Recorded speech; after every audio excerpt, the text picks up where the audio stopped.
Hey guys. For this week, we're asked to discuss Simonson's equivalency theory. Essentially, what that says is that in order for distance learning to be effective, it needs to have equivalent quality to a traditional classroom rather than identical quality.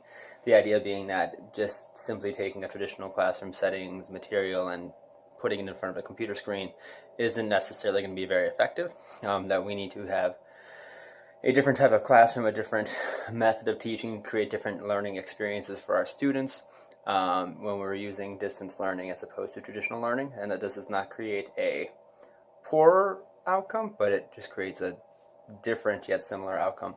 I mean, it's hard to disagree with that, and I think that this is honestly just kind of common sense teaching. I mean, if even for me, I teach instrumental music to elementary school, and thankfully most of the policies that get passed don't really affect what I do very much. Teaching a kid to play the clarinet hasn't changed much in the past 300 years.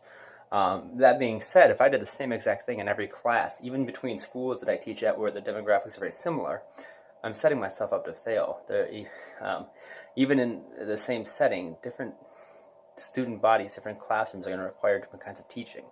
They're going to require different outcomes, different levels of differentiation. And to suggest that that's going to change when going from a traditional setting to a distance learning setting is obviously crazy. So in terms of how universities or even K through 12 learning institutions handle this is I think pretty clear that they need educators that recognize the differences in their classes, not even between distance learning and traditional classroom, but even between their different distance learning classes, and strive to meet outcomes and goals and teaching that effectively meets those people's needs.